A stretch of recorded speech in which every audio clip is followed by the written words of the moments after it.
सिंध हुकूमत और peoples party की मुश्तरका 17 बरसों से सिंध में हुकूमत के कौन कौन से एहसानात हम झुटलाएं। बड़े एहसानात हैं पाकिस्तान पीपल्स पार्टी की हुकूमत के सिंध के देही इलाकों का ये हाल है। ये इलाका है तहसील कोडजी के यूनियन काउंसिल बाफो के गांव यूसुफ बम्बरो के मकीनों के घर तो गिर गए 2022 के सैलाब में। रही सही कसर इस सैलाब ने निकाल दी कि गाँवों के साथ मस्जिदें स्कूल भी पानी हो गए।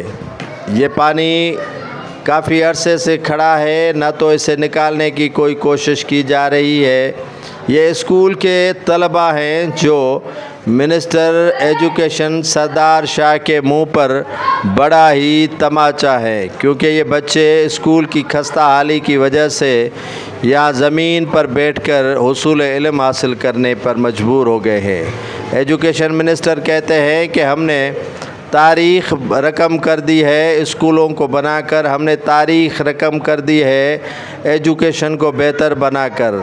कहीं इन शाह साहब से कोई पूछे कि कहीं तारीख़ रकम आपने कर दी, करप्शन बढ़ाने में तारीख़ रकम कर दी है, बेईमानी और बदعنवानी में।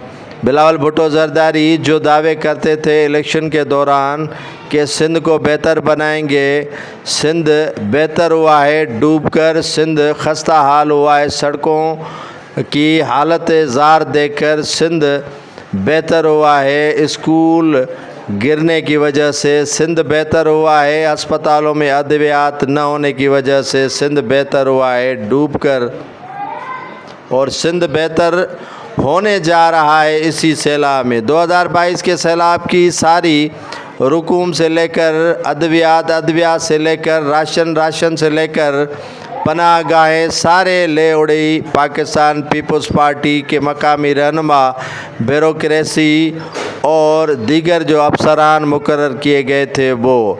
अब 2024 का यही हाल है, कोई पूछने वाला तक नहीं है। हर तरफ पानी ही पानी खड़ा है, कोई निकालने वाला नहीं। सैलाब की सूरत हाल अब से ही शुरू हो चुकी है। 2022 में ज़ख़म अभी ताज़े हैं और भरे ही नहीं कि 2024 में वो ज़ख़म दोबारा खुलकर मंजर आम पर आ गए। हुक्मरानों से तवक्को तो नहीं हो सकती कि वो स्कूलों की बिल्डिंगें इमारतें बनाएंगे, अस्पतालें नहीं बनाएंगे और खस्ता हाल सड़कों को बेहतर बनाएंगे, लेकिन जो हालत ज़ार सिंध की है किसी सूबे की नहीं। बलूचिस्तान की मिसाल देते हैं कि बलूचिस्तान ने तरक्की नहीं की तो सिंध भी भला खाक तरक्की कर चुका है। शहरों की हालत तो ज़ार तो देखने को है, लेकिन सिंध के देही इलाके भी मच्छरों और मक्खियों के रहमो करम पर हैं। मच्छर और मक्खियों का इतना आज़ार बढ़ा है कि ये सीम का पानी नहीं, सैलाब का पानी है, बारिश का पानी है जो खड़ा है इन देहात में, जो खड़ा है इन शहरों में।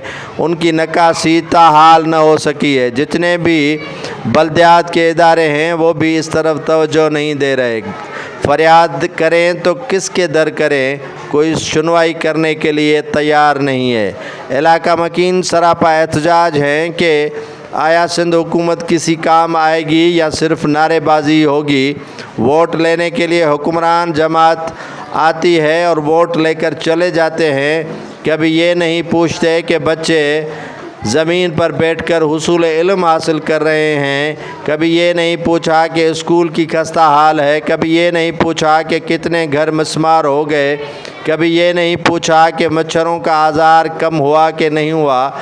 लेकिन जब वोट आते हैं तो भागे दौड़े चले आते हैं और इन्हें वोट देने के बाद ये पूछने के लिए तैयार नहीं है। जब वोट न दो तो ये बेटे बन जाते हैं, जब वोट दो तो ये बाप बनने के लिए भी तैयार नहीं है। तहसील कोडजी हो या सिंध का कोई भी इलाका उठाकर देख ले, हर तरफ ये क़यामत सुगरा नहीं क़यामत कुबरा है। हर तरफ बर्बादी और तबाही के मनाजिर आपको नज़र आएंगे।